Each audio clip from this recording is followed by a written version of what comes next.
আয়োজিত বার্ষিক ক্রীড়া অনুষ্ঠানে আজকে আমাদের মাঝে উপস্থিত আছেন সম্মানিত সভাপতি জনাব মোহাম্মদ রুহুল আমিন শেখ। আজকের আমাদের প্রধান অতিথি জনাব মোহাম্মদ শফিকুল ইসলাম খান, অবসরপ্রাপ্ত বিজিবি সভাপতি, বাংলাদেশ জামাতে ইসলামী নিগোয়ারি ইউনিয়ন শাখা। আসলে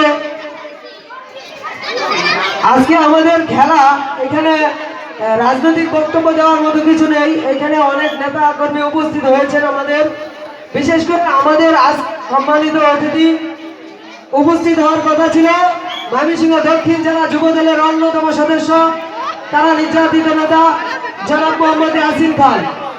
আসলে আমাদের একটা প্রোগ্রাম থাকার কারণে দত্তের বাজার আমাদের নেতা, আমাদের প্রাণপ্রিয় নেতা ময়মনসিংহ দক্ষিণ জেলা সাবেক বিএনপির যুগ্ম আহ্বায়ক জনাব মোহাম্মদ আখতারুজ্জামান ভাইয়ের আগমন উপলক্ষে উনি দত্তের বাজার চলে যাওয়ার কারণে উনি আসতে পারে নাই।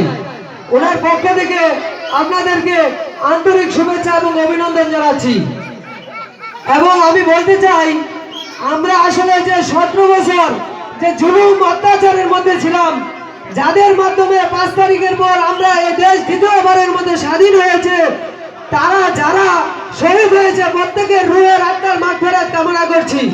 এবং যারা আহত হয়েছে এখনো সুস্থ হয় নাই, তাদের উত্তরোত্তর মঙ্গল কামনা করছি। আর আমাদের সাধুয়া নজরুল ইসলাম একাডেমির খেলা আয়োজনে আমরা যে সুশৃঙ্খল ভাবে অত্র প্রতিষ্ঠানের প্রতিষ্ঠাতা এবং শিক্ষক মন্ডলী আপনারা পরিচালনা করছেন, আপনাদেরকে আমাদের পাগলা থানা যুব দলের পক্ষ থেকে শুভেচ্ছা অভিনন্দন জানাচ্ছি। আজকে আসলে বলার কিছু নেই, এখানে রাজনৈতিক বক্তব্য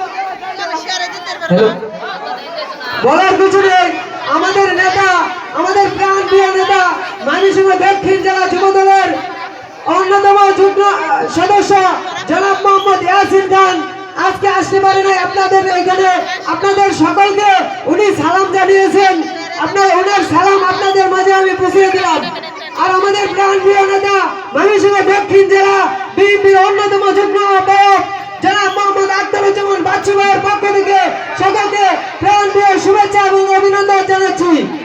আর আমি আরেকটি কথা বলতে চাই, আমাদের নেত্রী, তিনবারের প্রধানমন্ত্রী, সফল নেত্রী দেশনেত্রী বেগম খালেদা জিয়া চিকিৎসাধীন লন্ডনে আছে, উনার সুস্থতা কামনা করছি।